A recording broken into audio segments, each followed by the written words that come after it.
भक्तजनों, माताओं, बहनों, सादर जय श्री कृष्ण।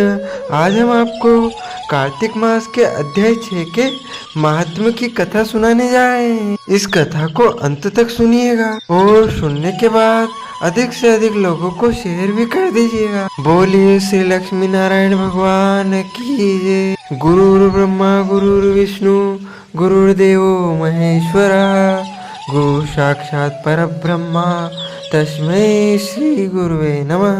श्री अखंड मंडलाकारं व्याप्तं येन चराचरं तत्पदं दर्शितं येन तस्मै श्री गुरुवे नमः। जय जय श्री राधारमण, जय जय नवल किशोर, जय गोपी चित चोर प्रभु, जय जय माखन चोर। मात मेरी श्री राधिका, पिता मेरे घनश्याम, इन दोनों के चरणन में मेरा बारंबार प्रणाम, मेरा बारंबार प्रणाम। बोलिए श्री लक्ष्मी नारायण भगवान की जय। श्री वृंदावन बिहारी लाल की जय। गोपाल कृष्ण भगवान की जय। कार्तिक मास महात्म कथा अध्याय 6 यहाँ से प्रारंभ होता है। नारद जी बोले, जब 2 घड़ी रात बाकी रहे तब तुलसी की मृत्तिका, वस्त्र और कलश लेकर जलाशय पर जाएं। कार्तिक में जहाँ कहीं भी प्रत्येक जलाशय के जल में स्नान करना चाहिए। गर्म जल की अपेक्षा ठंडे जल में स्नान करने से 10 गुना पुण्य होता है। उससे 100 गुना पुण्य बाहरी कुएं के जल में स्नान करने से होता है। उससे अधिक पुण्य बावड़ी में और उससे भी अधिक पुण्य पोखर में स्नान करने से होता है। उससे 10 गुना झरनों में और उससे भी अधिक पुण्य कार्तिक में नदी स्नान करने से होता है।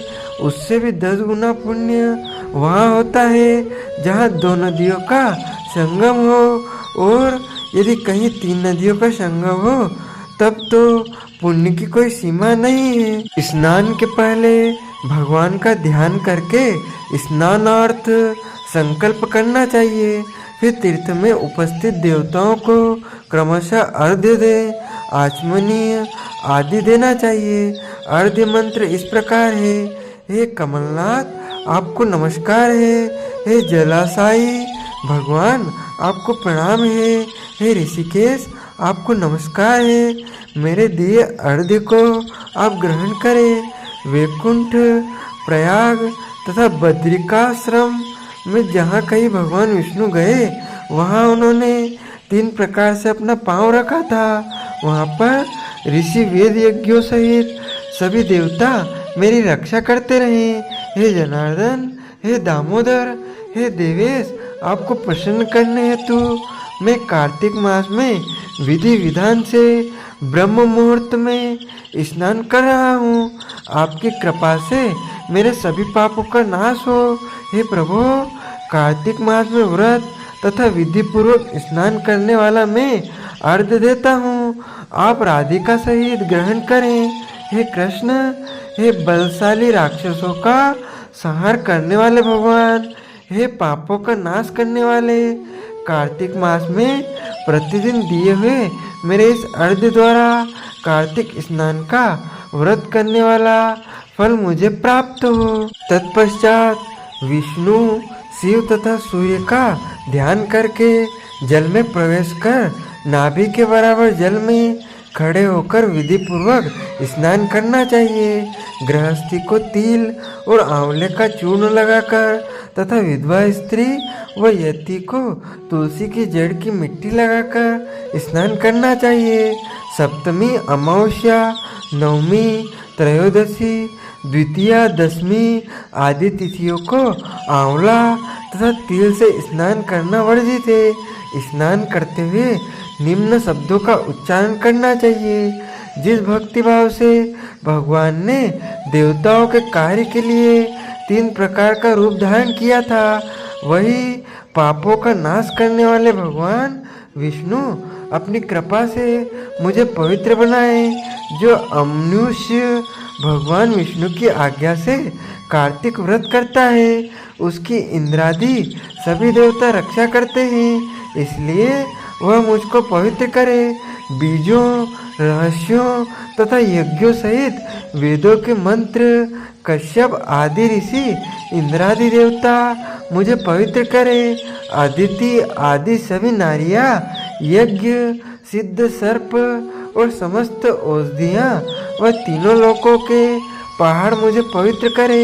इस प्रकार कहकर स्नान करने के बाद मनुष्य को हाथ में पवित्र धारण करके देवता, ऋषि, मनुष्यों तथा पितरों का विधि पूर्वक तर्पण करना चाहिए। तर्पण करते समय तर्पण में जितने तिल रहते हैं उतने वर्ष पर्यंत व्रती के पितृगण स्वर्ग में वास करते हैं। उसके बाद व्रती को जल से निकलकर शुद्ध वस्त्र धारण करने चाहिए। सभी तीर्थ के सारे कार्यों से निवृत्त होकर पुनः भगवान विष्णु का पूजन करना चाहिए। सभी तीर्थों के सारे देवताओं का स्मरण करके भक्ति पूर्वक सावधान होकर चंदन, फूल और फलों के साथ भगवान विष्णु को फिर से अर्घ्य देना चाहिए। अर्घ्य के मंत्र का अर्थ इस प्रकार है। मैंने पवित्र कार्तिक मास में स्नान किया है। हे विष्णु, राधा के साथ आप मेरे दिए अर्घ्य को ग्रहण करें। तत्पश्चात चंदन, फूल और तांबूल आदि से वेद पाठी ब्राह्मणों का श्रद्धा पूर्वक पूजन करें और बारंबार नमस्कार करें। ब्राह्मणों के दाएं पांव में तीर्थों का वास होता है, मुंह में वेद और समस्त अंगों में देवताओं का वास होता है। अपने कल्याण की इच्छा रखने वाले मनुष्य को इनका ना तो अपमान करना चाहिए और ना ही इनका विरोध करना चाहिए। फिर एकाग्रचित होकर भगवान विष्णु की प्रिय तुलसी जी की पूजा करनी चाहिए। उनकी परिक्रमा करके उनको प्रणाम करना चाहिए। हे देवी, हे तुलसी, देवताओं ने ही प्राचीन काल में तुम्हारा निर्माण किया है और ऋषियों ने तुम्हारी पूजा की है। हे विष्णु प्रिया तुलसी, आपको नमस्कार है। आप मेरे समस्त पापों को नष्ट करें। इस प्रकार जो मनुष्य भक्ति पूर्वक कार्तिक व्रत का अनुष्ठान करते हैं वे संसार को सुखों का भोग करते हुए अंत में मोक्ष को प्राप्त करते हैं। इस प्रकार से कार्तिक मास महात्म कथा अध्याय 6 का यहाँ पर समापन होता है। बोली लक्ष्मी नारायण भगवान की जय, गोपाल कृष्ण भगवान की जय। अच्युतम केशवम राम नारायणम श्री कृष्ण दामोदरम वासुदेवम भजे। श्रीधरम माधवम गोपिका वल्लभम श्री जानकी नायकम श्री रामचंद्रम भजे। जानकी मनोहरम सर्वलोक नायकम श्री शंकरादिसेवितं पुण्य नाम कीर्तनम। श्री राम राम राम राम राम नाम दायकम। राम कृष्ण वासुदेवा भक्ति मुक्तिदायकम। राम कृष्ण वासुदेवा भक्ति मुक्तिदायकम।